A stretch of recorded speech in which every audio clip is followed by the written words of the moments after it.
Hey guys, so this week I found a silver quarter at work from 1962. Isn't it so shiny and bright? Yeah, but aside from that, I've been growing a lot of Sarracenia seedlings, and some of the seedlings, all of last year weren't doing much. They're really slow growing, so that was expected. But this year, oh my god, this year, they're doing some pretty cool stuff. So I want to show you guys the cool stuff my Sarracenia seedlings were doing. So that last year, this plant here was completely green, and this year it just took off with the red. So this is Sarracenia purpurea avalanche crossed with Sarracenia purpurea fire spirit, and look how red it is. Yes, it's small because it's a seedling, but that's okay. It's so pretty, especially the red colors on this plant. It's so red. So here we have another pot full of Sarracenia purpurea, but there's one plant in particular that kind of stands out. You can see it right here, all the veins going on this plant, and it just seems to be taking off and growing a lot faster than all the other seedlings in this pot. So I think that one's a keeper. It's another pot full of this one's a Sarracenia catesbii crossed with Sarracenia purpurea, so it's a bit more upright, not as plump. But again, there's one plant here in particular, this one. See it? How it just looks different than everything else. And if we lift up the hood, hopefully you can see how the veins are looking on that plant.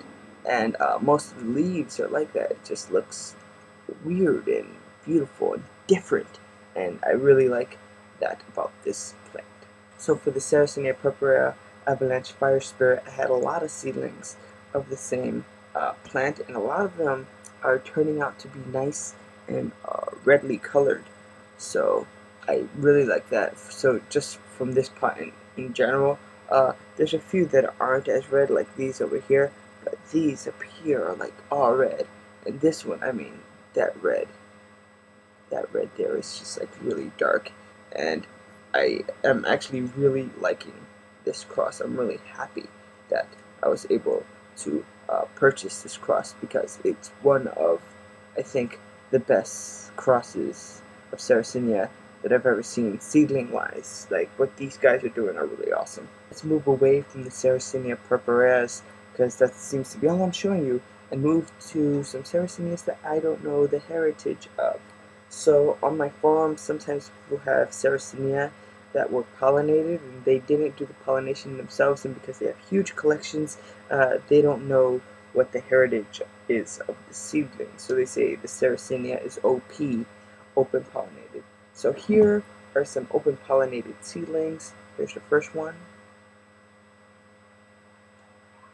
That's so cool. The way the pictures are upright, and if you could get this to stay steady, you see the shape that they're forming on top. Here we have another pot full of Sarracenia open pollinated seedlings, and again, these guys, I like their picture shape. They're upright. You know, nature is I don't know, that's appealing to me. I like that. And so another keeper. I don't have enough room to individually pot all these seedlings. If I did individually pot all these seedlings, I I I don't know what would happen because I don't have enough room for it. Yeah, so I gotta see what I do um, with these seedlings. Once they get too big and start overcrowding, I'm going to have to eventually divide them. Anyway, I hope you guys enjoyed the look into my little plants, my little Sarracenia babies that are coming up. And yeah, let me know what you think in the comments below. And I'll see you guys next week. Ciao.